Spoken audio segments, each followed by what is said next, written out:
Hello and अस्सलाम वालेकुम। Welcome back to my channel English literarians. आज हम चैप्टर 11 डिस्कस करेंगे जिसका नाम है zest of the conquest of the happiness by Bertrand Russell. ये चैप्टर की हमें रिक्वेस्ट आई थी, so that's why I am making the video on it. So discuss करते हैं इसको, पूरी इन डिटेल डिफाइन करेंगे पूरा चैप्टर क्या बताता है हमें। हम थोड़ी उसको फुल चैप्टर जो है वो मैंने यहाँ पे कॉपी पेस्ट किया, हम उसके मुताबिक चलेंगे कि कैसे एक एक सेंटेंस में वो क्या कहने की कोशिश कर रहा है राइटर। और जो कोटेशंस हम पहले किया करते थे, जो सीरीज में चल रही थी कि हम इम्पोर्टेंट कोटेशंस के ऊपर बात करते थे और पूरा जो चैप्टर होता था उसका खुलासा उन कोटेशंस के जरिए बयान कर देते थे, तो इसमें इस तरह से होगा कि पूरा चैप्टर होगा, लेकिन जो इम्पोर्टेंट कोटेशंस हैं वो मैंने जो है वो बोल्ड कर दी हैं और उनको इटैलिक्स में कर दिया। सो आप वहाँ से उनको ले सकते हैं। सो स्टार्ट में कहता है कि in this chapter I propose to deal with what seems to me the most universal and distinctive mark of happy man, namely zest. कहता है मेरे हिसाब से इस चैप्टर में मैं जो चीज़ के बारे में बात करने जा रहा हूँ जो बहुत यूनिवर्सल है और बहुत डिस्टिंक्टिव है, और वो यूनिवर्सल और डिस्टिंक्टिव मार्क है एक हैप्पी मैन का, वो कहता है कि वो उसका नाम है जेस्ट। अच्छा, जेस्ट का मतलब हम ले सकते हैं कि जोशो खरोश होना, किसी बंदे का पुरजोश होना किसी चीज़ को लेके, उसको हम जेस्ट बोलते हैं। Perhaps the best way to understand what is meant by zest will be to consider the different ways in which men behave when they sit down to a meal. अच्छा, वो ना हंगर को आपकी जो पुरजोश होने की सलाहियत है या आपका जो एक लेवल ऑफ जेस्ट ना, उसके साथ वो कंपेयर करेगा कि आप किस बंदे को कितनी भूख है, वो उस हिसाब से पुरजोश होता है, ये उस जरिए उसको कंपेयर करेगा आगे जाके। सो मैं अभी आपको बता रही हूँ नेक्स्ट में वो क्या बात करेगा। वो कह रहा है कि हम जो है ना डिफरेंट वेज देखेंगे जेस्ट के, किस हिसाब से कि डिफरेंट वेज में जैसे इंसान खाना खाता है, खाने के लिए बैठता है, खाना खाने के लिए बैठता है। There are those to whom a meal is merely a bore. कहते हैं बाज लोग ऐसे होते हैं जिनके लिए कोई इतनी खास अहमियत नहीं रखता खाना, no matter how excellent the food में भी, कि जितना मर्जी अच्छा हो उनके लिए कोई अहमियत नहीं रखता खाना। They feel that it is uninteresting, उनके लिए दिलचस्प नहीं होता। They have had excellent food before, probably at most at almost every meal they have eaten, कि उनको हर खाने के हर टाइम पे ही उनको अच्छा खाना मिल रहा होता है, तो उनके लिए इतनी अहमियत नहीं रखता। They have never known what it was to go without a meal until hunger became a ragging passion, but have come to regard meals as merely conventional occurrences dictated by the fashions of the society in which they live.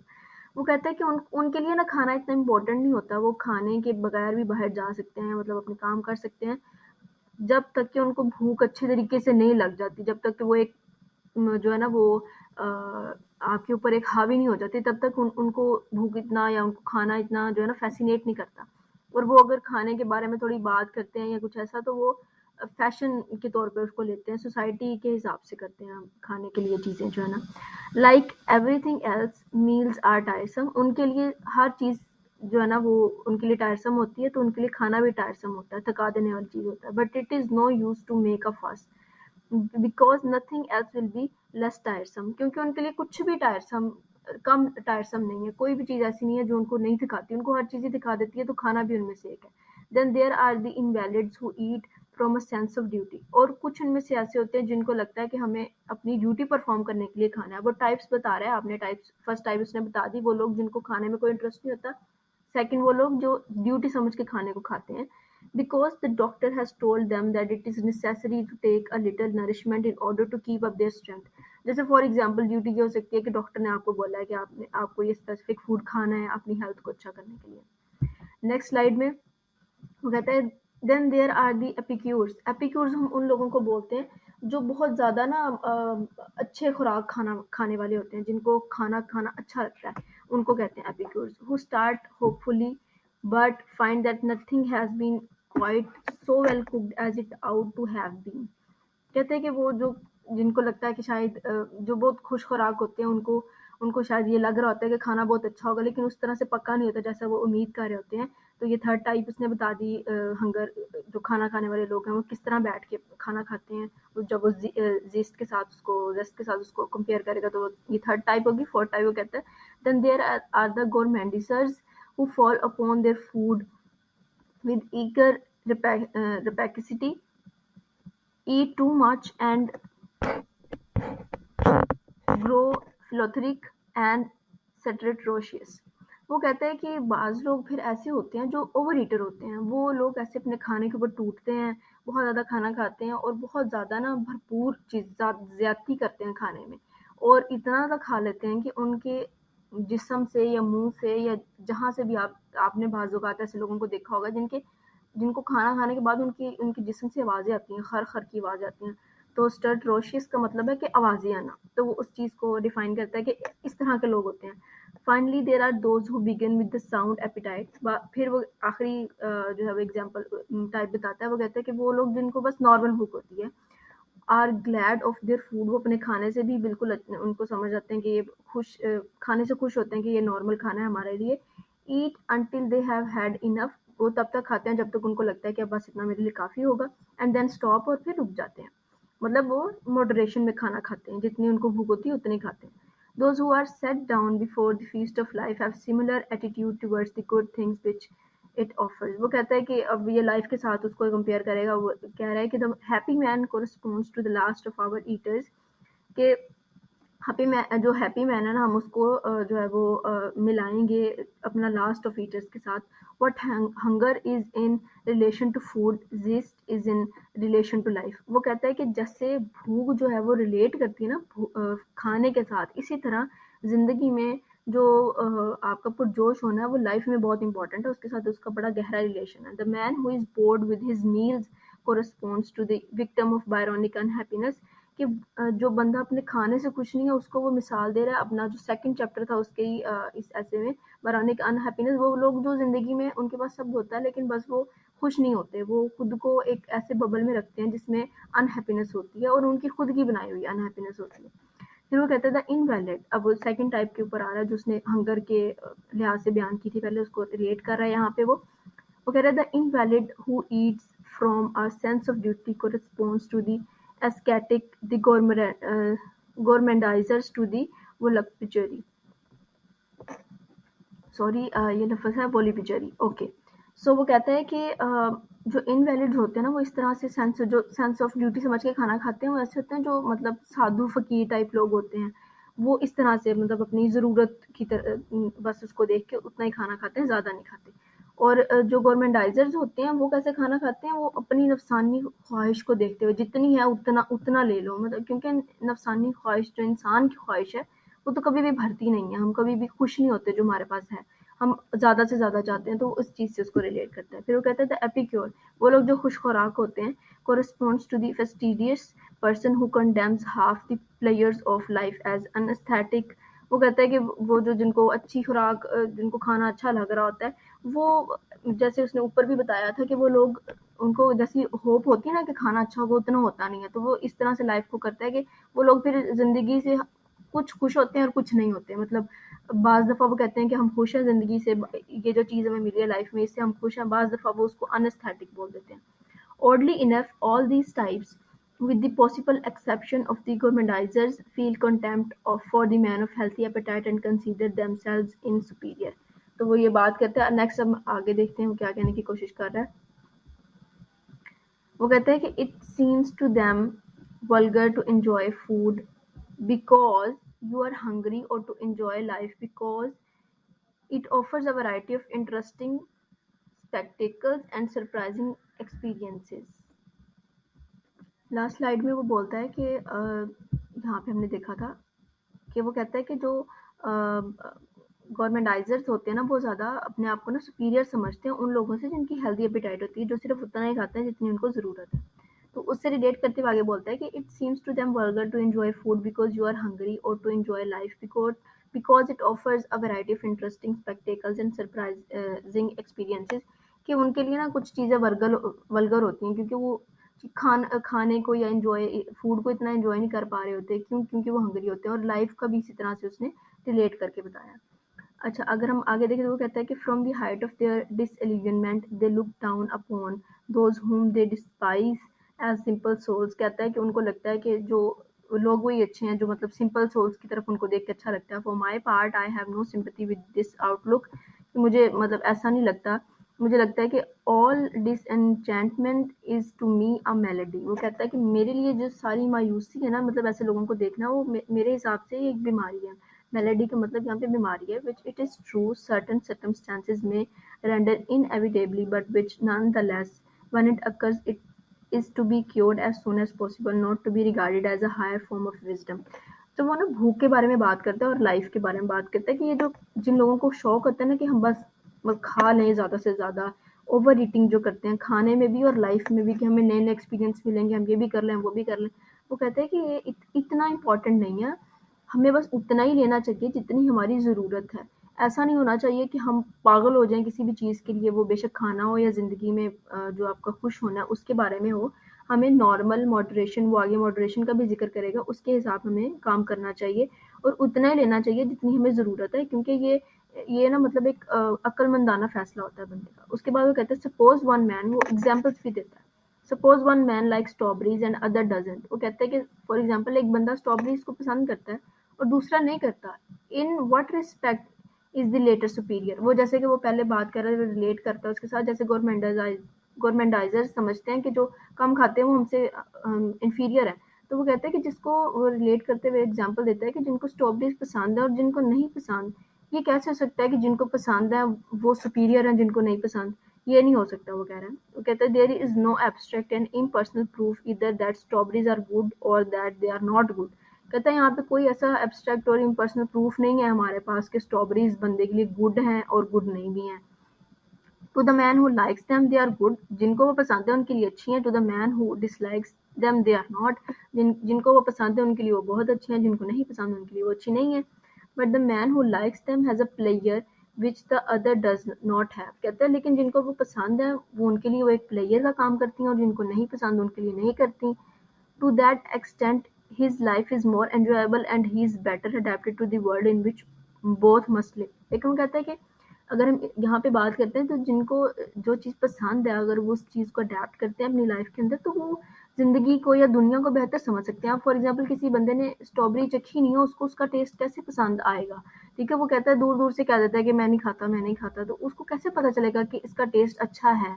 सो वो कहता है कि बात चीज़ें जो आप नहीं खाते या चीज़ को जो आप चीज़ एंजॉय करते हो अपनी लाइफ के अंदर, तो वो आपके लिए ज़िंदगी की जो है ना वो अडेप्टेशन को बढ़ा करती है, जिसके अंदर आप दोनों रह रहे होते हो। वो एक बंदा किसी और फ्रूट को, जब for example I am giving the example कि जो बंदा स्ट्रॉबेरी खाता है वो और फ्रूट्स को भी जो है ना वो टेस्ट करेगा तो उसको पता चलेगा। जो स्ट्रॉबेरी नहीं खा रहा वो ये भी सोचेगा कि यार मैंने इसको टेस्ट भी नहीं करना, वो किसी और चीज़ को भी टेस्ट करने से नहीं करेगा, उसको कतराएगा वो। नेक्स्ट वो बात करता है the man who enjoys watching football is to that extent superior to the man who doesn't. वो कहता है कि जो है ना वो एक बंदा जो फुटबॉल देखना पसंद करता है वो खुद को सुपीरियर समझता है उस बंदे से जो कि नहीं करता। Who the man who enjoys reading is still more superior to the man who doesn't. कहता है जो बंदा ज़्यादा रीडिंग करता है वो सुपीरियर है उस बंदे से जो कि नहीं करता। Since opportunities for reading are more frequent than the opportunities for watching football, वो कहता है कि जो उन लोगों के लिए opportunities ज़्यादा हैं जो कि ज़्यादा पढ़ते हैं, ना कि उन लोगों के लिए कम है जो कि फुटबॉल देखते हैं। The more things a man is interested in, the more opportunities of happiness he has, and the less he is at the mercy of fate, since if he loses one thing, he can fall back upon another. वो कहता है कि जितने ज़्यादा चीज़ों में एक बंदा इंटरेस्टेड होगा ना उसके लिए उतनी ज़्यादा अपॉर्चुनिटीज़ आएंगी कि वो खुश रहे, और जितना वो अपनी फेट के ऊपर छोड़ेगा तो ज़िंदगी में वो फिर मतलब अगर एक चीज़ छोड़ेगा तो वो दूसरी चीज़ के ऊपर बैक डाउन जो है ना फॉल बैक करता जाएगा। फिर वो एक इंपॉर्टेंट कोटेशन जो कि मैंने बोल्ड और इटैलिक्स दोनों की हुई है कि life is too short to be interested in everything. अब ऑब्वियसली हर चीज़ नहीं आप कर सकते लाइफ के अंदर, हर चीज़ इम्पॉसिबल है, but it is good to be interested is as many thing as a necessity to fill our days. कि ये बहुत इंपॉर्टेंट है कि हम जो है ना वो अपनी ज़िंदगी को जितनी ज़्यादा चीज़ों में इंटरेस्टेड हो सकते हैं अपनी लाइफ के अंदर वो हमें होना चाहिए अपने दिन को फिल करने के लिए। क्योंकि हम देखते हैं बाज़ लोग ज़िंदगी में उनको कुछ नहीं काम होता, वो सिर्फ आराम करते हैं या कुछ भी ऐसा काम नहीं करते जो कि प्रोडक्टिव हो। जॉब अगर वो नहीं कर रहे तो वो कुछ ऐसा भी नहीं कर रहे जो कि उनकी लाइफ में प्रोडक्टिव हो, बस सारा दिन सोशल मीडिया एंड इस तरह की चीज़ें यूज़ करते हैं। तो जो कि हमें नहीं करनी चाहिए और अपने दिन को फिल करना चाहिए। सोशल मीडिया बैड थिंग नहीं है, लेकिन अगर आप उसको सिर्फ देख रहे हो, उससे कोई प्रोडक्टिव चीज़ नहीं कर रहे तो वो आपको करनी चाहिए। We are all prone to the malady of the introverts, कहता है कि हम सब जो है ना वो इंट्रोवर्ट होने की बीमारी की तरफ जा रहे हैं। Who with the manifold spectacles of the words spread out before him turns away and gazes only upon the emptiness within, कहता है कि हम हमारे अंदर ना एक इंट्रोवर्ट होने की बीमारी आ गई है। अब हर बंदा कहता है कि मैं इंट्रोवर्ट हूँ, बेशक वह एक्सट्रोवर्ट भी हो। ये भी एक अनहैप्पीनेस की एक टाइप है, जो कि मुझे लगता है, ये मेरा एनालिसिस है, कि वो बंदा जो होता है ना, जो इंट्रोवर्ट होता है, वो उसमें बता रहा है इस लाइन के अंदर कि वो दुनिया को जितने मर्जी मतलब उससे देखे, वो आता इसी तरफ है, दुनिया के जितने मर्जी रंग उसके सामने पड़े हों, लेकिन उसको अपने अंदर की बेरंग दुनिया ही दिखती है। वो बाहर की जो इतनी जो खूबसूरत और रंगों से भरी दुनिया, उसको वो देखना जो है ना वो गवारा नहीं करता। But let us not imagine that there is anything grand about the introverts and happiness, लेकिन हमें ये नहीं सोचना चाहिए कि जो इंट्रोवर्ट्स हैं वो बस अनहैप्पी ही रहते हैं, उनकी और भी साइड्स होती हैं। उसके बाद वो कहता है कि there were once upon a time two sausages machines exquisitely constructed for the purpose of turning pig into the most delicious sausages, के जो एक दफ़ा मतलब सॉसेजेस की दो मशीन्स बनाएंगे जिससे पिग को जो है वो डिलीशियस सॉसेजेस में तब्दील करना था। ऑब्वियसली पिग के जो उसका जो मीट होता है उसको, one of these retained his zest for pig and produce sausages innumerable, कि एक ने तो बनाया जो है ना वो सॉसेजेस बनाए। द अदर साइड, लेकिन दूसरे बंदे ने कहा what is pig to me, लेकिन मेरे लिए पिग क्या है। My own works are far more interesting and wonderful than any pig, कि मेरी जिंदगी में और मेरे जो काम है खुद के, वो इतने इंटरेस्टिंग और वंडरफुल हैं इस पिग से। He refuse pig and said to work to study his inside, वो बैठा, उसने पिग को रिफ्यूज कर दिया और अपने अंदर को मतलब अपने आप की स्टडी करने बैठ गया। When bereft of its natural food, his inside ceased to function, कि उसको जब ऑब्वियसली उसका नेचुरल जो ह्यूमन की जो नेचुरल इंस्टिंक्ट है, फितरत है, वो तो खाना मांगती है, तो वो his inside ceases to function, उसका अंदर ने जो है उसकी मशीनरी ने, ह्यूमन मशीनरी ने काम करना बंद कर दिया। And the more he studied it the more empty and foolish it seems to him to be, कि वो जितना पढ़ता गया वो इतना ज़्यादा खुद को एम्पटी फील करता गया कि मेरे पास तो कुछ भी नहीं है, मैं मतलब जैसे इंट्रोवर्ट्स फील करते हैं अमूमन, वैसे उसने फील किया। और all the exquisite apparatus by which the delicious transformation has hitherto been made stood still, and he was at a loss to guess what it was capable of doing, कि उसने अपने अंदर के ही बस बारे में सोचा, उसने बाहर की उस चीज़ को नहीं सोचा, जो कि जो बर्ट्रैंड रसेल है वो बयान करता है कि जब आप अनहैप्पी हो तो आपको चाहिए कि आप सिर्फ अपनी आप जब अनहैप्पी होते हो तो सिर्फ आप अपनी अंदर की जो है ना वो मौसम की वजह से होती है। अगर आप बाहर की ज़िंदगी को देखो, उसको देख के खुश हो, तो आप अपने ज़िंदगी का अंदर का भी मौसम तब्दील कर सकते हो। तो वो यहाँ पे भी यही बात कहने की कोशिश कर रहा है। The second sausage machine was like the man who has lost his zest, वो कहता है कि जो सेकंड जिसने इनकार कर दिया ना उस चीज़ को लेने से, पिग से सॉसेज बनाने से, वो कहता है कि वो इस तरह से है कि जिस तरह एक बंदा अपनी ज़िंदगी की जो खुशी है, जो उसकी ज़िंदगी में पुरजोश चीज़ें हैं, वो उसको उसको ना इनकार कर देता है, उसको खो देता है। while the first was like the man who has retained it, और दूसरा ऐसा जैसे जो उसको संभाल के रखता है। The man is a strange machine which can combine the materials offered to it in the most astonishing ways, कहता है इंसान का जो दिमाग है वो एक ऐसी स्ट्रेंज मशीन है जो कि कंबाइन करता है उन चीज़ों को जो कि उसको मटेरियल उसको ऑफर हुआ है, but without materials from the external world it is powerless, लेकिन कहता है जो उसके अंदर की चीज़ें ना उसके साथ वो एस्टोनिशिंग वेज के ज़रिए ज़िंदगी में चीज़ें बनाता है, मटेरियल ऑफर जो उसके हुए होते हैं उसके साथ ज़िंदगी में चीज़ें बनाता है। बट लेकिन अगर उसको वो बाहर की जो दुनिया से जिसको चीज़ें मिल रही हैं, मटेरियल मिलता है, अगर वो उसको ना ले तो वो पावरलेस है। And unlike the sausage machine it must seize its material for itself, वो अपने आप को ही बंद कर देता है, फिर वो खुद ही नहीं चल पाता। मशीन, ह्यूमन बॉडी मशीन की तरह है, मशीन रुक जाएगी तो उसको जंग लग जाएगा और फिर वो किसी काम की नहीं रहती। Since events only become experiences through the interest that we take in them, कि जो इवेंट्स होते हैं उससे हम एक्सपीरियंस कैसे लेते हैं, जब हमें उनमें इंटरेस्ट होता है। If they do not interest us, अगर हम उनके अंदर इंटरेस्ट नहीं लेते और हमारे लिए वो इंटरेस्ट का कॉज नहीं होते, we are making nothing of them, हम उनसे कुछ नहीं सीख पाते। फिर वो नेक्स्ट बात करता है द मैन, ये पूरी कोटेशन इंपॉर्टेंट है। The man therefore whose attention is turned within find nothing worthy of his notice, whereas the man whose attention is turned toward outward can find within, in those rare moments when he examines his soul, the most varied and interesting assortment of ingredients being dissected and recombined into beautiful or instructive pattern. वो क्या कहता है कि वो बंदा जो whose attention is turned within finds nothing worthy, कि जो बंदा सिर्फ अपने बारे में, अपने अंदर के बारे में सोचता रहता है ना, वो कुछ उसके अंदर कोई ऐसा वर्थी चीज वो नोटिस नहीं कर पाता। Whereas the man whose attention is turned outward can find within, लेकिन जो बंदा बाहर की तरफ देखता है वो फिर अपने अंदर को भी पा लेता है। In those rare moments when he examine his souls, फिर जब वो बाहर की चीज़ों को एग्जामिन करता है तो वो अपने आप के बारे में भी फिर अपने आप से सवाल करता है। तो वो अपने जो अंदर की जो सोल है ना उसको एग्जामिन करता है। The most varied and interesting assortments of ingredient, कि वो खुद के बारे में बहुत सारी चीज़ें ना डाइसेक्ट करता है, उसको रिकम्बाइन करता है। देखा, हाँ, आपने अमूमन एक्सरसाइज भी सुनी होगी लोगों से, और ये करनी भी चाहिए कि रात को सोने से पहले अपनी सोचना चाहिए कि मैंने आज क्या क्या गलतियाँ की हैं, क्या चीज़ें मुझे करनी थी, क्या मैं नहीं कर पाया, कितना परसेंट मैंने किया। सो ये भी वो सारी चीज़ें हैं कि जब हम बैरूनी चीज़ें करते हैं तो फिर ही हम अपने अंदर का जो चीज़ें हैं ना उसको बेहतर कर पाते हैं, उसके बारे में सोच पाते हैं कि हमें क्या बेहतर करना है, क्या ख़त्म करना है। तो इस चीज़ के बारे में बात कर रहे हैं कि सिर्फ अपने आप पे नहीं लगे रहना चाहिए।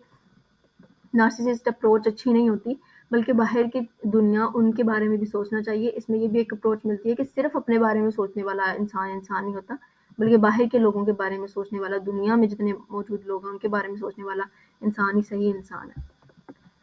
फिर वो बात करता है द फॉर्म्स ऑफ जेस्ट आर इननमरेबल, के खुश होने की जो फॉर्म्स हैं वो बहुत ज़्यादा हैं। Sherlock Holmes it may be remembered picked up a hat which he happened to find lying in the street, के शर्लक होम्स ने एक आप ये याद रखने के बाद उसे वो कह रहा है कि उसने एक हैट उठाई जो कि ज़मीन स्ट्रीट के ऊपर पड़ी हुई थी। After looking at it for a moment, he remarked that its owner had come down in the world as a result of drink and that his wife was no longer so fond of him as he used to be. ये उस बंदे की hat होगी जो कि drunk होगा और उसकी वाइफ जो है ना वो उसके साथ नहीं होगी, और जो कि अपनी बीवी के इतना शौकीन नहीं होगा अब, जैसे कि वो पहले हुआ करता था। Life could never be boring to a man to whom casual objects offered such a wealth of interest, कि ज़िंदगी उनके लिए बोरिंग नहीं हो सकती जो कि छोटी-छोटी चीज़ों में भी इंटरेस्ट लेते हैं।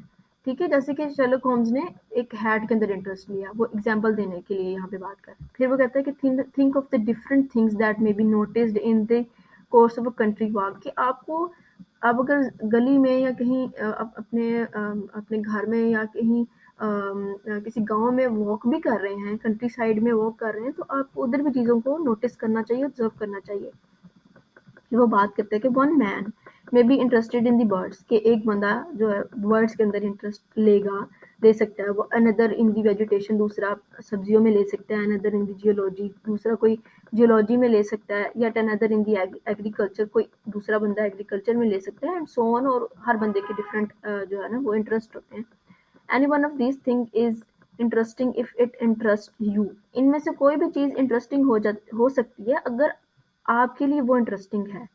अगर वो नहीं है तो फिर आप उसमें, वो चीज़ आपके लिए इंटरेस्टिंग नहीं होगी अगर आप उसके लिए इंटरेस्ट नहीं ले रहे हो। And another thing being equal, the man who is interested in any one of them is a man better adapted to the world than the man who is not interested, कि इनमें से कोई भी चीज़ की तरफ आप इंटरेस्ट लेते हैं जो कि बाहर की चीज़ है, बाहर की दुनिया की चीज़ है, आपके अंदर की दुनिया की चीज़ नहीं, बाहर की दुनिया की चीज़ है, तो वो फिर दुनिया को ना बहुत अच्छे से, बेहतर तरीके से अडेप्ट करता है।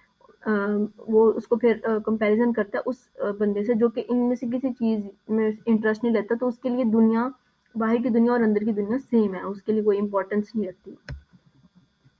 फिर वो कहता है कि how extraordinary different again are the attitudes of different people to their fellow man, कि कैसे हम देखते हैं कि दूसरे जो बंदे होते हैं उनका उनका रवैया दूसरे अपने काम करने वाले कोलीग्स फॉर एग्जांपल उनके साथ कितना डिफरेंट होता है। One man in the course of a long train journey will fail entirely to observe any of his fellow travelers, while another will have summed them all up, analyzed their characters, made a shrewd guess at their circumstances, and perhaps even ascertained the most secret histories of several of them। कहता है कि अब आप उसने दो बंदों का comparison किया, एक वो बंदा जो ट्रेन का सफ़र, लंबा ट्रेन का सफ़र करता है, वो हर बंदे को जो है ना वो देखता है कि इसके अंदर क्या क्या खामियां हैं, खूबियाँ हैं, और क्या-क्या कुछ ये इसकी ज़िंदगी में क्या हो रहा होगा, ये कैसा करैक्टर का बंदा है, और इसमें कौन-सी इसकी ज़िंदगी की जो है ना वो सीक्रेट्स होंगे, क्या इसके हालात चल रहे हैं।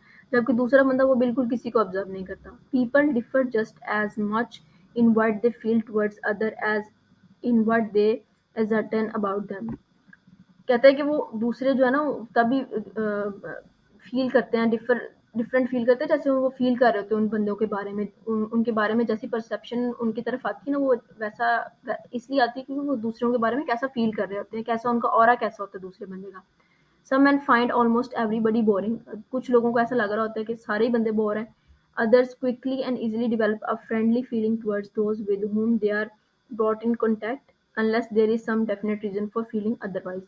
वो कहता है कि बाज़ लोग ऐसे होते हैं, वो आसानी से दोस्ती कर लेते हैं, आसानी से बातचीत शुरू कर देते हैं दूसरों के साथ, और जब भी वो कॉन्टैक्ट में आते हैं, और इससे उल्ट भी हो सकता है, बाज़ दफ़ा आप अच्छा भी नहीं भी फ़ील कर सकते हैं, तो आप बात नहीं भी करते, लेकिन वो ज़्यादातर ऐसा बात करते हैं। फिर वो कहता है कि take again such a matter as travel, some men will travel through many countries, going always to the best hotels, eating exactly the same food as they could eat at home, meeting the same idle rich whom they would meet at home, conversing on the same topics upon which they converse at their own dinner table. When they return, their only feeling is one of relief at having done with the boredom of expensive locomotion। वो कहता है कि आप अब एक दफ़ा सोचें कि वो बंदा जो ट्रैवल करता है डिफरेंट कंट्रीज़ में, वो बहुत अच्छे होटल्स में जाता है, बहुत अच्छा खाना खाता है, वैसा ही जैसा वो अपने घर में खाता है, बहुत ही अमीर लोगों से मिलता है, वही कन्वर्सेशन करता है जो वो अपने डिनर टेबल पे बैठ के कर रहा होता है। तो सोचें उसकी क्या फीलिंग्स होंगी अपनी लाइफ को लेके, वो उस पूरे ट्रिप को लेके, वो तो मतलब उसका बड़ा ही अजीब सा एक बोर्डम वाला एक्सपीरियंस रहा होगा। बस वो उसने जो सब कुछ एक्सपीरियंस किया वो एक एक्सपेंसिव लोकेशन पे जाके किया बस उसने, और उसका कोई एक्सपीरियंस नहीं होगा। फिर उसी से वो अब उसका जो है ना वो कंट्रास्ट बयान कर रहा है कि अदर मैन, वो इसी चीज़ को बयान करेगा कि when ever they go see what is characteristics make the acquaintances of people who typify the locality, observe whatever is of interest either historically or socially, eat the food of the country, learn its manners and its language, and come home with a new stock of pleasant uh, thoughts for winter evenings. वो कहता है कि यहाँ पे वो बात करता है कि एक तरफ वो बंदा था जो बिल्कुल बोर ट्रैवलिंग करता है, दूसरी तरफ वो बयान कर रहा है कि अब वो बंदे के बारे में सोचें जो वो भी जाता है कंट्रीज में, और वो बहुत इंपॉर्टेंट जो है ना वो चीज़ें देखता है, ऑब्जर्व करता है, हिस्टोरिकली चीज़ों को देखता है, सोशली चीज़ों में इंटरेस्ट लेता है, अच्छे खाने खाता है उस कंट्री के, वहाँ के जो लोकल्स हैं उनके साथ बात करता है, बहुत सारी चीज़ें सीखता है, उनके मैनर्स, उनकी लैंग्वेज सीखता है, और अपनी जो सर्दियों की शामें हैं उनके लिए बहुत अच्छी खूबसूरत जो यादें हैं उनको संभाल के लेके आता है। फिर एक इम्पोर्टेंट कोटेशन यहाँ पे आती है कि in all these different situations the man who has the zest for life has the advantage over the man who has none. कि इन सब सिचुएशन में वो बंदा जिसकी ज़िंदगी में एक खुशी है, वो उसके लिए लाइफ बहुत ज़्यादा एडवांटेज जो है ना वो लेके आती है कंपेयर टू उस बंदे के जिसकी ज़िंदगी में कोई ऐसी चीज़ नहीं है। Even unpleasant experiences have their uses to him, कि अनप्लीजेंट एक्सपीरियंसेस भी उसके लिए उसके किसी ना किसी काम आ जाते हैं। जैसे बाज़ बंदे होते हैं वो हर चीज़ को पॉजिटिव अप्रोच से देखते हैं, और देखना भी चाहिए, क्योंकि वो जो अगर आपकी ज़िंदगी में कुछ बुरा हो भी गया है, तो वो चीज़ जो बुरी हो गई है उससे आपको अगर कोई फ़ायदा नहीं हुआ, तो फ़ायदा एक हिसाब से इस तरह से हुआ है कि आपको कोई ना कोई सबक उससे सीखने में मिल जाएगा, कि आप कुछ लेसन उससे लर्न कर लें। आप ऐसा नहीं होगा कि आप जो है ना वो फेल हो गए, आप ज़िंदगी में उस चीज़ से सबक सीखें और आगे बढ़ जाएँ, यही पॉजिटिव अप्रोच है। I am glad to have smelt a Chinese crowd and a Silicon Valley Sicilian village, though I cannot pretend that my player was very great at the moment. Adventurous men enjoy shipwrecks, mutinies, earthquakes, conflagrations, and all kind of unpleasant experiences, provided they do not go so far as to impair health। वो कहता है कि जो adventurous बंदे होते हैं ना उनको कोई फ़र्क नहीं पड़ता कि उनके सामने क्या चीज़ है, उनको किस चीज़ से जो है ना वो खुशी चाहिए। वो जो शिपरेक्स हैं उनसे भी खुश हो जाते हैं, बगावत से और ज़लज़ले से, और जो है ना वो कोई भी ऐसी चीज़ हो, अजीब चीज़ कुछ भी हो जाए, कोई आपको भड़का दे, कुछ भी ऐसा हो जाए, वो अनप्लीजेंट एक्सपीरियंसेस को भी एन्जॉय करते हैं, उनसे भी कुछ ना कुछ सीख लेते हैं। फिर वो कहते हैं they say to themselves in an earthquake for example so that is what an earthquake is like, and it gives them pleasure to have their knowledge of the world increased by this new item। वो कहते हैं जो जो बंदा earthquake experience करता है ना, जो थोड़ा जेस्ट वाला बंदा होता है, उसको लगता है कि ये अच्छा इसको ज़लज़ला या earthquake कहते हैं, इस तरह से होता है ये, उसमें से भी वो बहुत सारा नॉलेज ले लेता है, जो वो एक न्यू टर्म उसने देखी होती है या ली होती है, सीखी होती है, वो उस चीज़ को भी उससे भी नॉलेज लेता है। उससे भी सीख लेता है, अनप्लेजेंट एक्सपीरियंस से भी वो सबक लेता है. It would not be true to say that such men are not at the mercy of fate, for if they should lose their health they would be very likely to lose their yes at the same time, though this is by no means certain. वो कहता है ऐसा नहीं है कि अगर ऐसे बंदों की जो है वो तबीयत खराब हो जाए या वो वैसे पुरजोश ना रहें, यहाँ से ज़रूरी नहीं है, यहाँ पे हेल्थ का मतलब उसका वो फिजिकल हेल्थ ही है कि वो ठीक रहें, मेंटल हेल्थ भी हो सकती है. और वो द लॉस ऑफ द जेस्ट जो कि उनकी लाइफ में पहले था वो अब ख़त्म हो गया, उस हिसाब से भी वो अनहेल्दी हो सकते हैं. तो अगर वो वैसे हैं, हो गया उनकी ज़िंदगी में ऐसा, तो ज़रूरी नहीं है कि वो हमेशा वैसे ही रहेंगे, खुश ही रहेंगे. तो वो वैसे हो सकते हैं कि जैसा एक इंट्रोवर्ट बंदा होता है या एक ऐसा बंदा जो कि अपनी ज़िंदगी को जो है ना अनहैप्पी फील करके खुश रहता है, तो वो ऐसा कहता है ऐसा भी हो सकता है उसकी लाइफ में. फिर वो कहता है कि I have known man die at the end of years of slow torture and yet retain their zest almost till the last moment. कहता है मैंने ऐसे भी बंदे देखे हैं जिन जो आहिस्ता आहिस्ता टॉर्चर करके मारे गए हैं या मरे हैं. अब वो टॉर्चर हो भी सकता है और उनकी ज़िंदगी में बीमारी की वजह से स्लो टॉर्चर तो होता ही है बंदे की ज़िंदगी में. तो वो कहता है कि इस तरह से भी लास्ट मोमेंट तक उनकी ज़िंदगी में वो पुरजोश रहे, वो खुश रहे. तो ऐसा मैंने ऐसे लोग भी देखे हैं. Some form of ill health destroy zest, के बाद दफ़ा ऐसा होता है कि कुछ इस किस्म की बीमारियां होती हैं जो कि आपकी खुशी को ज़ाया कर देती हैं. अदर्स डू नॉट, लेकिन बाद ऐसी होती हैं जो नहीं करती. I do not know whether the biochemist are unable as yet to distinguish between these kinds. वो कहता है मुझे अभी तक नहीं पता, मैं जानता नहीं हूँ कि बायोकेमिस्ट के पास ऐसा कोई मैयर है करने के लिए कि ये इन लोगों के दरमियान डिफरेंस क्रिएट करने के लिए, कि जो लोग बाज़ दफ़ा ऐसा होता है कि वो बीमारी के बावजूद भी बहुत खुश रह लेते हैं, और बाज़ दफ़ा ऐसा होता है कि कोई चीज़ नहीं भी होती लेकिन फिर भी वो ना खुश होते हैं. Perhaps when biochemistry has made further advances, we shall be able to take tablets that will ensure our feelings and interest in everything. But until that day comes, we are compelled to depend upon common sense observation of life to judge what are the causes that enable some men to take an interest in everything while compelling others to take an interest in nothing. कहता है कि अभी तो पता नहीं कब तक biochemistry जब एडवांसेस उस अपनी उसमें लेके आएगी, अपनी एडवांसमेंट दिखाएगी, तब तक हम वेट नहीं कर सकते. वरना अगर वो लेके आएगी तो शायद हम अपने टैबलेट से मैयर कर पाएँ कि हमें किन चीज़ों में हम कैसे फ़ील करते हैं जब हम किसी चीज़ में इंटरेस्ट लेते हैं, और हमें लेनी चाहिए हर चीज़ में इंटरेस्ट. तो अभी तो हम नहीं ले सकते, तो हमें अब कॉमन सेंस के ज़रिए चलना पड़ेगा. हम ज़िंदगी के ऑब्जर्वेशंस के ज़रिए ही जज कर पाएँगे कि क्यों कुछ लोग हर चीज़ में इंटरेस्ट लेते हैं और क्यों कुछ लोग किसी भी चीज़ में इंटरेस्ट नहीं लेते. फिर वो कहता है कि zest is something general sometimes specialised, कि बाज़ दफ़ा जो पुरजोश होना होता है वो बड़ा जनरल सा होता है, बाज़ दफ़ा बड़ा स्पेशलाइज्ड सा होता है. It may be very specialised indeed, ये बहुत स्पेशलाइज्ड भी हो सकता है. किसी एक चीज़ से आपको बहुत खुशी मिलती है और बाज़ दफ़ा आप वैसे ही खुश रहना पसंद करते हैं, इससे ये मुराद है उसका. Readers of Borrow may remember a character who occurs in Romney Ray. He had lost his wife, to whom he was devoted, and felt for a time that life had grown utterly barren. कि वो एक character के बारे में बात करता है.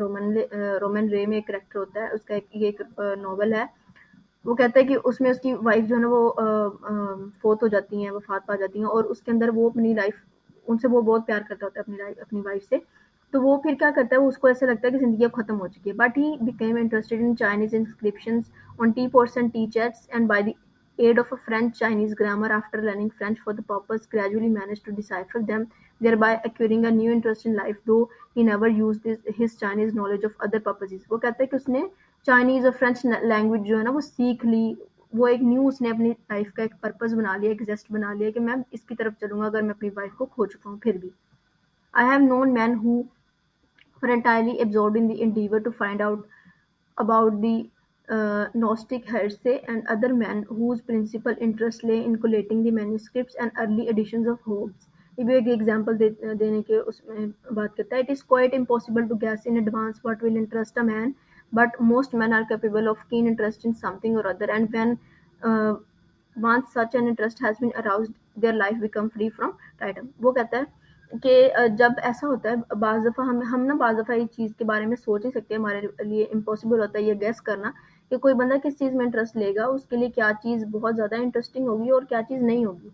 तो जब किसी के लिए कोई चीज़ इंटरेस्टिंग हो जाती है ना, तो फिर उसकी लाइफ से जो एक तनाव होता है, जो एक अजीब सी फीलिंग होती है ना, वो ख़त्म हो जाती है. फिर एक इंपॉर्टेंट कोटेशन कि very specialised interests are however a less satisfactory source of happiness than a general zest for life.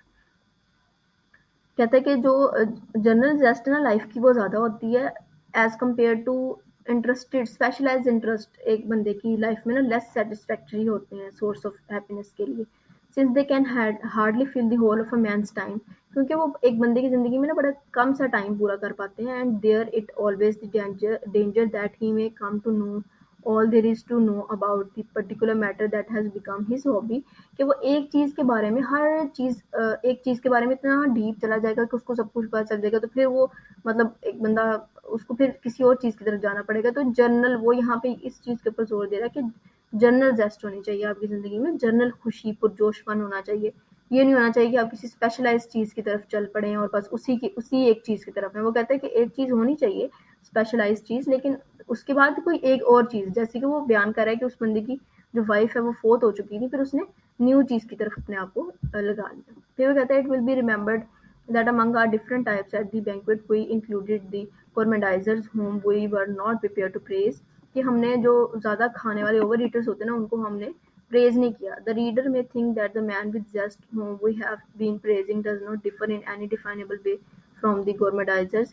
कहता है मुझे ऐसा लगता है कि जो पढ़ने वाला है उसको ऐसा लगेगा कि मैं उस बंदे को जो कि ज़ेस्ट के साथ जीता है, खुशी के साथ जीता है, उसको प्रेज़ कर रहा हूँ और उसे डिफ़र नहीं कर रहा जो है ना गवर्नमेंटाइज़र्स के साथ। The time has come when we must try to define the distinction between the two types more definite, कि अब हम इन दोनों के बारे में ज़्यादा थोड़ा इन डिटेल में बात करेंगे। वो कहता है the ancient as everyone knows regarded moderation as one of the essential virtues, कि हमें पता है जो पुराने वक्तों के लोग थे उनकी लाइफ के अंदर ना एक बैलेंस होता था, वो उनकी ज़िंदगी का एक बहुत इंपॉर्टेंट हिस्सा होता था। Under the influence of romanticism and the French revolution this view was appended by many and overmastering passion were admired, even if, like those of Baron Zero, they were of a destructive and antisocial kind. The Asians, however, were clearly in the right in the good life. There must be a balance between different activities, and no one of them must be carried so far as to make the others impossible. कि जो बंदा की ज़िंदगी में जो भी चीज़ें हैं, डिफरेंट एक्टिविटीज़ हैं, उनके अंदर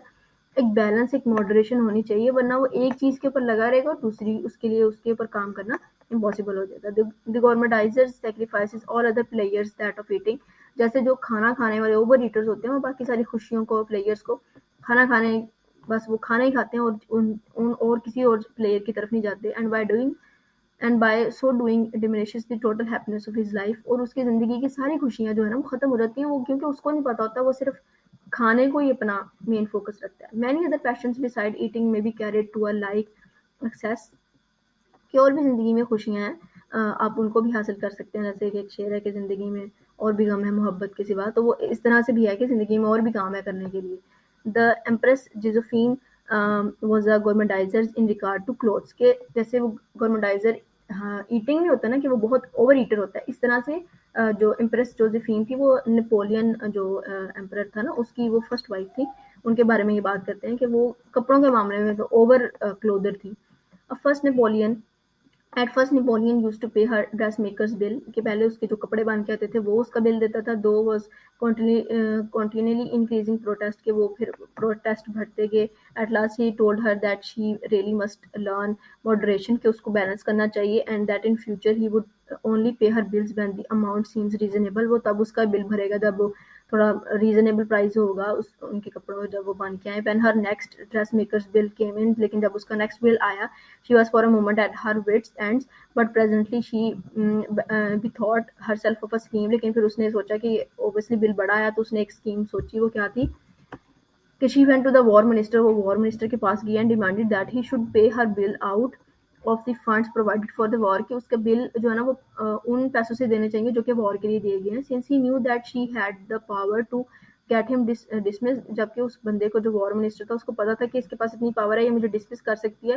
ही डिड सो, उसने ऐसा किया, उसने बिल पे कर दिया। And the French lost Genoa in consequences, और वो अपना एक इलाका खो बैठे इस नतीजे में। सो एट लीस्ट सम बुक्स से, though I am not prepared to vouch for the extra truth of the story, for our purpose it is accurately apt, whether true or exaggeration, since it serves to show how far the passion of our clothes may carry a woman who has the opportunity to indulge in। वो इसके बारे में बात करता है कि शायद ये एग्जैजरेशन भी हो सकती है, शायद ट्रूथ भी हो सकता है, एग्जैक्ट ट्रूथ भी हो सकता है, कि कैसे एक औरत जो है ना वो क्लोथ्स की वजह से उसने जो एक बिल्कुल अपॉर्चुनिटीज में बिल्कुल इंडल्ज होगी, जबकि वो और चीज़ों के अंदर भी पैशनेट हो सकती थी।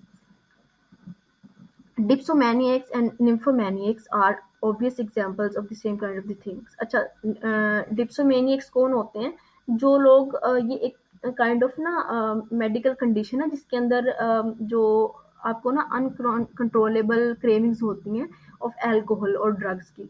और निम्फोमैनियक्स क्या होते हैं? हाइपरसेक्सुअलिटी की जो डिजायर्स होती है ना उसको निम्फोमैनियक्स कहते हैं। अच्छा, वो कहते हैं वो सेम तरह की चीजें हैं। The principle in these matter is fairly obvious, all our separate tastes and desires have to fit into the general framework of life. कि हमारे जो डिफरेंट डिजायर्स और टेस्ट्स हैं ना उनको आपस में general frame of work of life में आना चाहिए, उनको हमें जनरली लेके चलना चाहिए। They are to be source of happiness, they must be compatible with health, with the affection of those whom we love and with the respect of the society in which we live। कि जो हम चीज़ें चाह रहे होते हैं उनको हर लिहाज से परफेक्ट होना चाहिए, उनको हमारी हेल्थ के भी मुताबिक होना चाहिए, हमारे जिनसे हम मोहब्बत करते हैं उनके हिसाब से भी वो चीज़ें होनी चाहिए और सोसाइटी के हिसाब से भी होनी चाहिए जो हम वो करते हैं। Some passions may be indulge to almost any extent without passing beyond these limits, others can not. के कुछ ऐसे होते हैं जो इनके हिसाब से होते हैं और कुछ नहीं होते। फिर वो बात करता है द मैन लेट अस से हु लव्स चेस कि एक बंदा जो चेस से बहुत प्यार करता है, if he happens to be bachelor with independent means, need not restrict his passion in any degree, whereas if he has a wife and children and no independent means, he will have to restrict it very severely। कि एक बंदा जो पहले independent है, bachelor है, वो chess खेलता है तो उसको किसी उसकी ज़िंदगी में कोई रुकावट नहीं है, वो इंडिपेंडेंट खेल सकते हैं। लेकिन अब उसकी बीवी और बच्चे हैं तो फिर उसको उनके बारे में सोचना पड़ेगा, इंडिपेंडेंट नहीं खेल सकता वो। The dipsomaniac and the gourmandisers, even if they have no social ties, are unwise from a self-regarding point of view, since their indulgence interferes with health and gives them hours of misery in return for minutes of pleasure। के जो डिप्सोमेनियक और गोरमेंडाइजर्स जैसे लोग होते हैं ना, वो बड़ा ही अनवाइज फैसले करते हैं अपनी ज़िंदगी में। कुछ मिनट की खुशी के लिए ना वो अपने आवर्स ऑफ मिजरी में गुजारते हैं, अपने घंटे मिजरी में गुजारते हैं। Certain things from a framework with in which any separate passion must live if it is not to become a source of misery. Such things are health, the general possession of one's faculties, a sufficient income to provide for necessary, the most essential social duties such as those towards wife and children। कि अगर किसी को कोई चीज़ बहुत ज़्यादा पसंद है ना तो उसको अपनी हेल्थ के ऊपर ध्यान देना चाहिए, अपनी जो जनरल चीज़ें हैं उनके ऊपर अपनी पोजेशन रखनी चाहिए, फिर अपने जो नेसेसिटीज़ हैं इतनी इनकम उसकी होनी चाहिए, इतनी इनकम उसको कमानी चाहिए कि वो अपनी नेसेसिटीज़ पूरी कर सके, सोशल ड्यूटीज़ उसको देनी चाहिए और अपने वाइफ और अपने चिल्ड्रन की तरफ उसकी जो रिस्पॉन्सिबिलिटीज़ बनती हैं उसको पूरा करने के बाद उसको अपनी खुशी की तरफ जाना चाहिए, क्योंकि वो सारी उसकी रिस्पॉन्सिबिलिटीज़ है। The man who sacrifices these things for chess is essentially as bad as the dipsomaniac। के जो बंदा चेस के लिए इन सब चीज़ों को कुर्बान कर देता है वो डिप्सोमेनिक से भी ज़्यादा गया गुजरा है। The only reason we do not condemn him so severely is that he is much less common। हम ऐसे लोगों को क्यों ज़्यादा condemn नहीं करते? क्योंकि ये बहुत कम लोग होते हैं सोसाइटी के अंदर। And that only a man of somewhat rare abilities is likely to be carried away by absorption in so intellectual a game। कि कोई बहुत कम होता है कि ऐसा बंदा सोसाइटी में हो। The Greek formula of moderation practically covers these cases. के जो ग्रीक फार्मूला ऑफ मॉडरेशन है ना वो इन सब चीज़ों को प्रैक्टिकली कवर कर देता है। अच्छा, फिर वो नेक्स्ट क्या कहता है? The man who likes chess sufficiently to look forward throughout his working day to the game that he will play in the evening is fortunate, but the man who gives up work in order to play chess all day has lost the virtue of moderation। के बाद वो थोड़ा Greek formula of moderation के बारे में बयान करता है कि वो बंदा जो सारा दिन काम करता है इस चीज़ के इंतजार में कि शाम को जाके चेस खेलूंगा, वो बंदा अच्छा है, फॉर्चुनेट है। लेकिन वो बंदा जो अपने दिन का सारा काम ही खराब कर लेता है कि उसको शाम को चेस खेलनी है, तो वो बंदा मॉडरेशन को लॉस्ट कर चुका होता है, उसकी ज़िंदगी में मॉडरेशन नहीं होती। It is recorded that Tolstoy in his younger and unregenerate days was awarded the Military Cross for valor in the field, but when the time came for him to be presented with it, he was so absorbed in a game of chess that he decided not to go।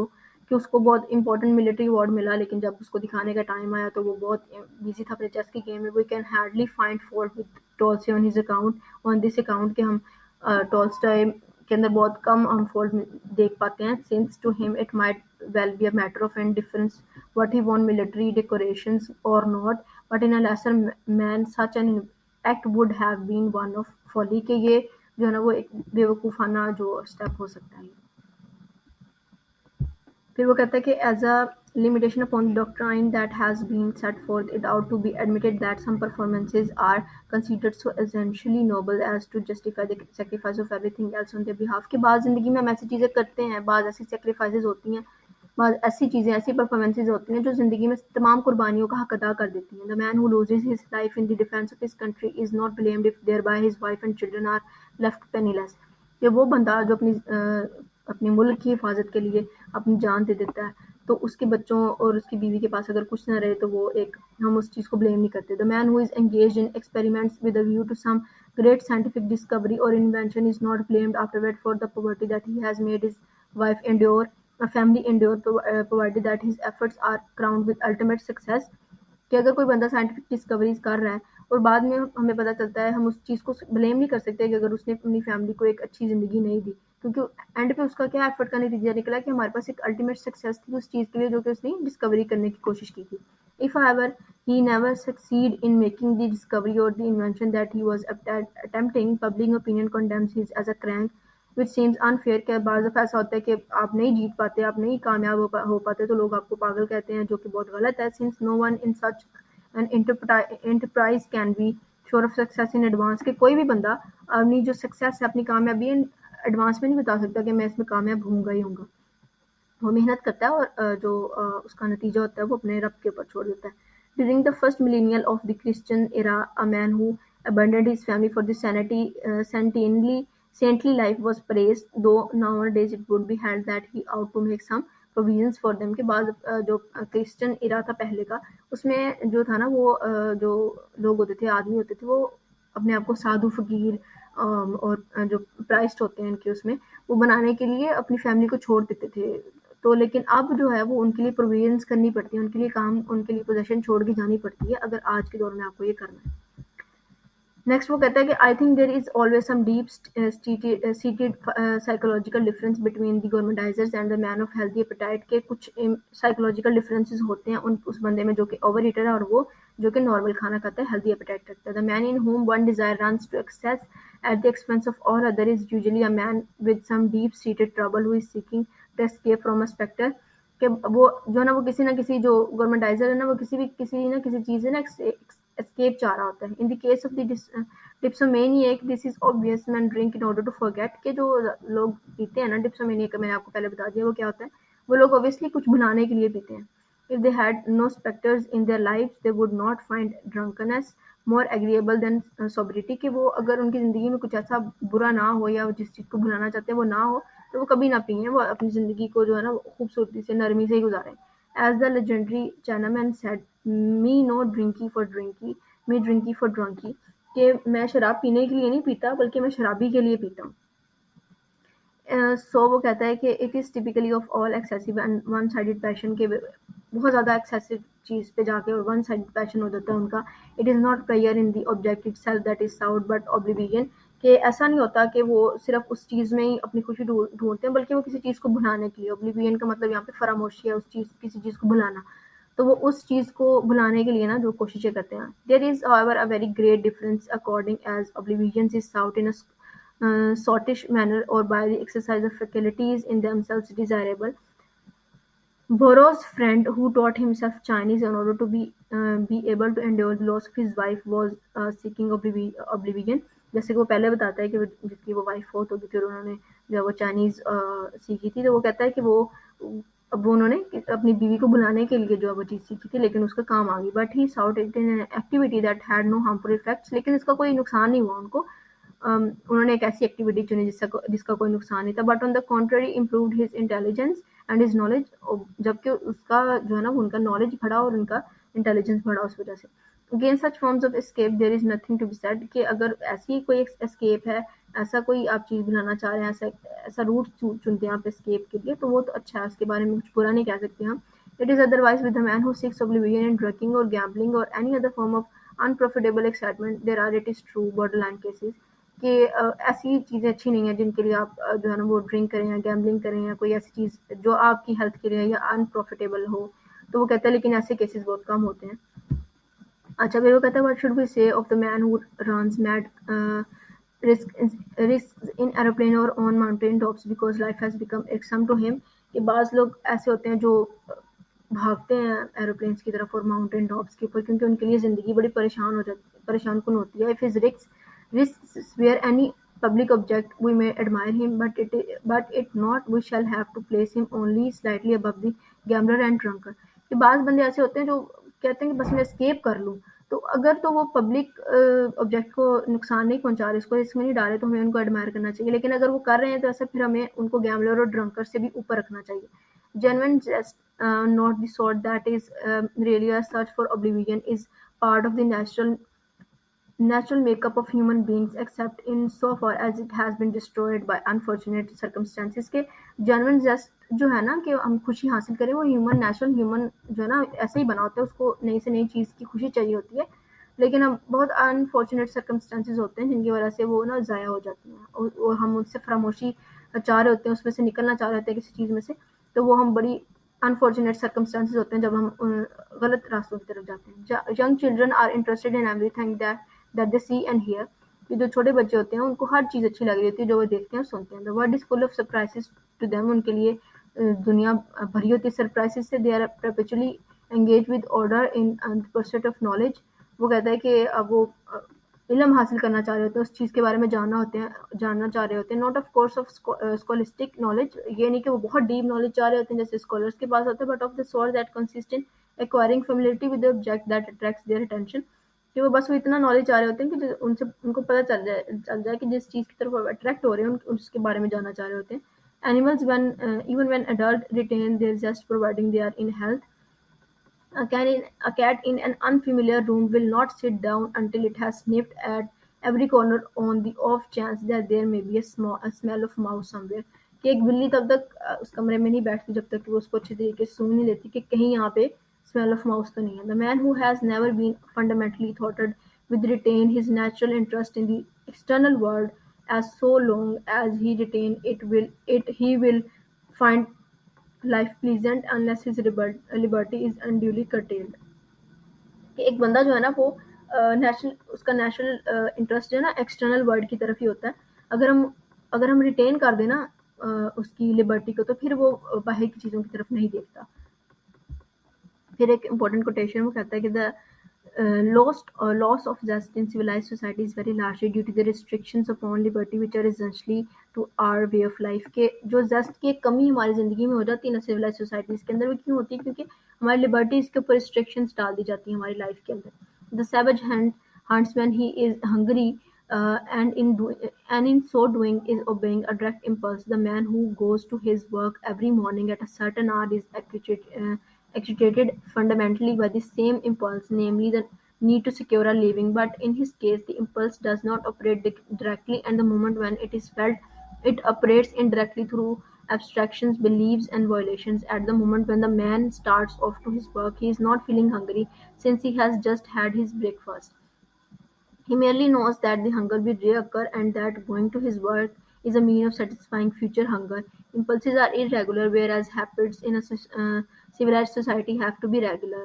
Among savages, even collective enterprises, insofar as they exist, are spontaneous and impulsive. When the tribe is going to war, the tom-tom rouses military order and herd excitement inspires each individual to the necessary activity।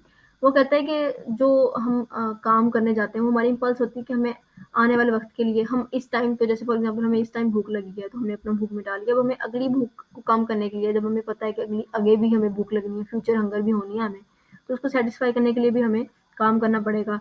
तो कभी हमें ऐसा लग रहा होता है कि शायद ये चीज़ हमारे लिए बेहतर नहीं है, लेकिन वो चीज़ एट द एंड हमारे लिए बेहतर होती है, क्योंकि इम्पल्स जो आपकी जहन में जो चीज़ आ रही होती है वो शायद वो उस हिसाब से इरेगुलर होती है वो, लेकिन जो आपकी हैबिट्स बन चुकी होती है ना वो बहुत रेगुलर होती हैं। फिर वो वॉर के बारे में बात करते हैं आगे, तो हम आगे देखते हैं वो क्या कहता है कि modern enterprises can not be manage in this way. कि मॉडर्न जो है ना एंटरप्राइजेज वो इस तरह काम नहीं करती। When a train has to be started at a given moment, it is impossible to inspire the porters, the engine driver, and the signal man by means of barbaric music। कि जैसे war में आप war कराई करते हो, तो ऐसे आप उनको नहीं, जो एक ट्रेन जिसने जाना है तो आप उसके लोगों को इस तरह इंस्पायर नहीं कर सकते। They must each do their job merely because it has to be done. वो हर बंदा अपना अपना काम करता है क्योंकि वो उनकी ड्यूटी है। देयर मोटिव, उनका काम है, it is that is to say is indirect, they have no impulse towards the activity, the only towards the ultimate reward of the activity. वो कहता है कि बाज़ दफ़ा ऐसा होता है कि जैसे वो पीछे बात कर रहे हैं कि बाज़ चीज़ें हमारी हैबिट में होती हैं, वो हमें करनी होती हैं, लेकिन वो उनकी इम्पल्स नहीं होती, वो उनको उनको ख्याल नहीं आता कि ये उनको करना है, वो बस उनकी एक्टिविटी है, उनको पता है हमें इसकी वजह से रिवॉर्ड मिलेगा, तो वो उनको करना होता है। A great deal of social life has the same defect, people converse with each other not from any wish to do so, but because of some ultimate benefit they hope to derive from cooperation, कि जो हम एक दूसरे से बात करते हैं ना, वो भी हमारे उसके पीछे एक मकसद होता है, हम सोचते हैं कि अल्टीमेट बेनिफिट होगा हमें इससे क्या, क्योंकि जो कॉपरेशन है ना उससे हमें बेनिफिट होगा।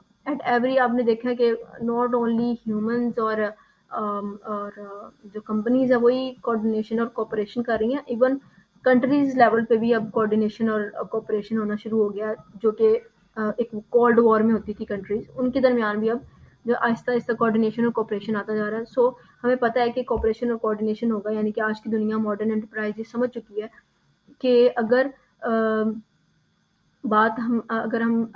हमें बेनिफिट चाहिए तो हमें कॉपरेशन और कोऑर्डिनेशन से चलना पड़ेगा, वरना ज़िंदगी में ऐसे जो है ना वो एक दूसरे के ऊपर टॉन्ट करके काम नहीं चलेगा। At every moment of life civilised man is hushed about the restrictions of impulse.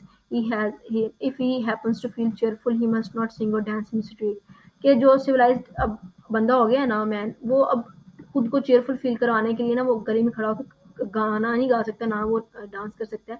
While if he happens to feel sad, he must not sit on the pavement and wait for fear of obstructing pedestrians traffic। कि अब अगर वो feel sad भी करता है तो वो ऐसा नहीं होता कि वो पेमेंट के ऊपर जाके बैठ के रोना शुरू कर देते हैं, क्योंकि उसको पता है कि ये चलने वालों के लिए, ट्रैफिक के लिए नुकसानदेह चीज़ होगी। In youth his liberty is restricted at school, कि एक जो बच्चा होता है उसकी जो आज़ादी है वो बचपन में स्कूल में छीन ली जाती है, रिस्ट्रिक्ट कर दी जाती है।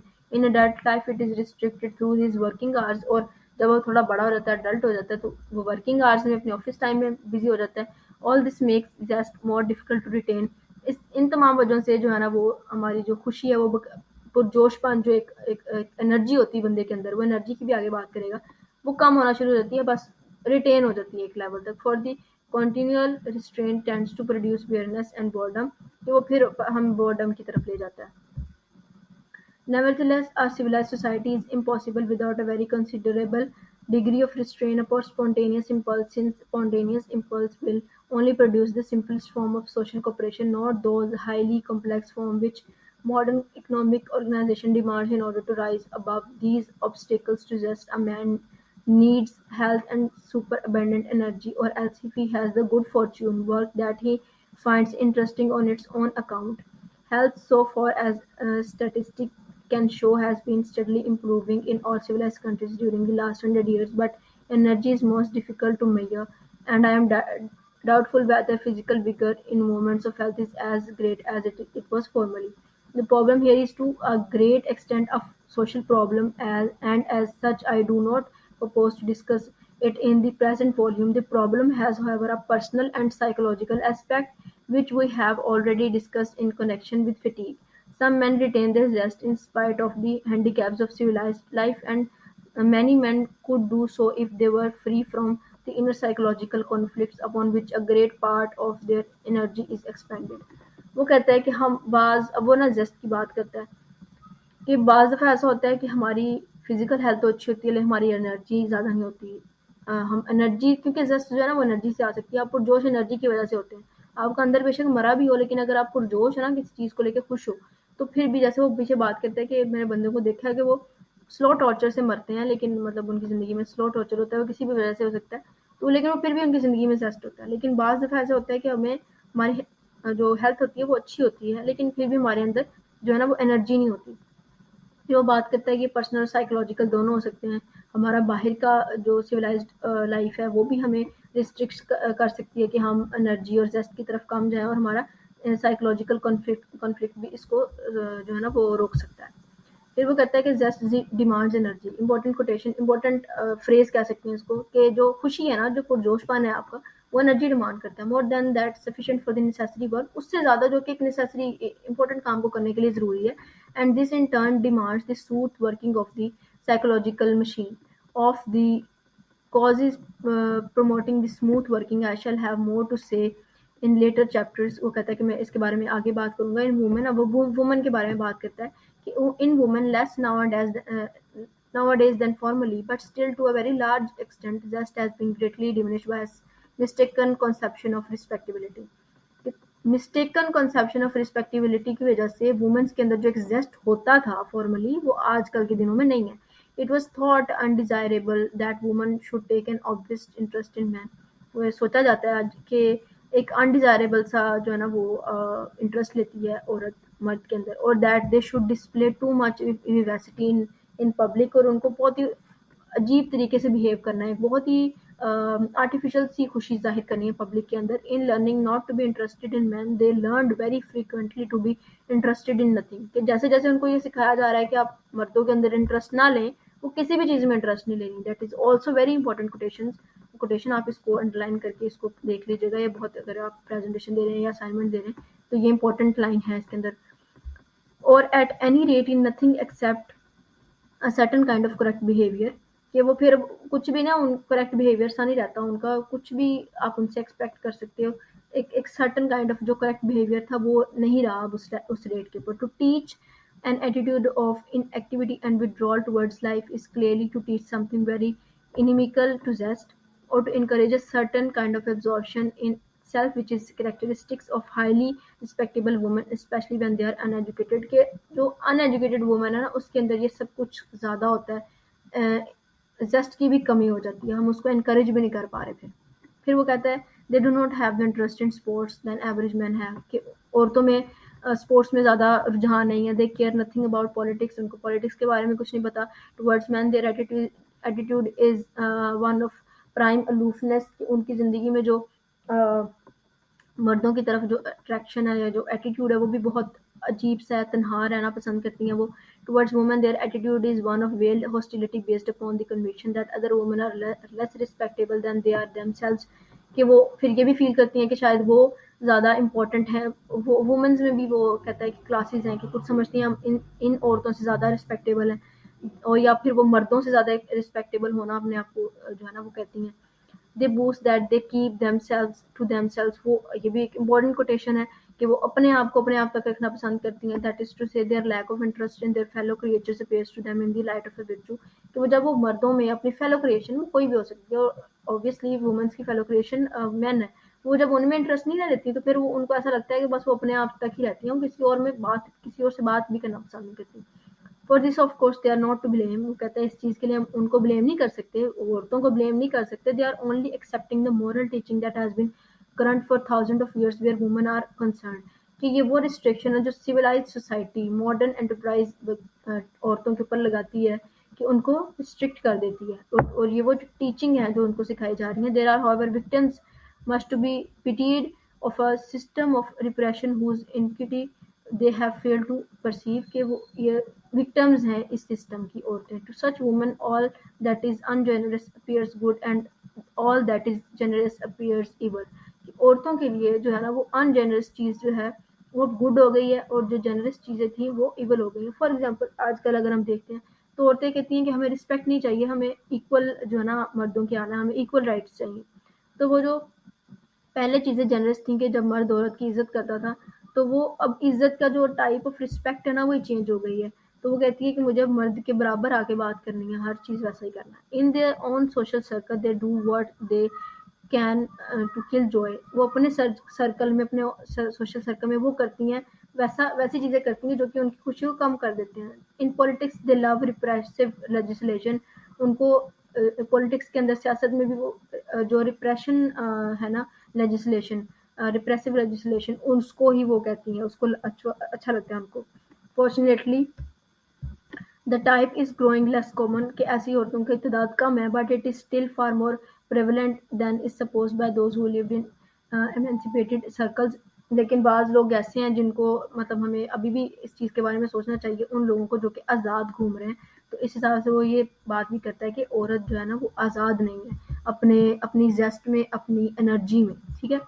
फिर वो कहता है कि to go the round of a number of lodging houses seeking a lodging and to take notes of the landladies that he will meet during his search, he will find that they are lying by a conception of female excellence which involves as an essential part the destruction of all zest for life, and that their minds and hearts are dwarfed and stern as a result. वो कहता है कि मैं एक बंदे को कहता हूँ कि आप जाएं और ज़रा जाके सारी लैंड लेडीज़ जो कि अमीर हैं, जैसे हम कह सकते हैं रिच हैं, उनको ज़रा सर्च करें और उनसे मिलें, तो आप देखेंगे कि उनके अंदर जो फीमेल एक्सीलेंस का जो कॉन्सेप्ट है ना वो ख़त्म हो गया।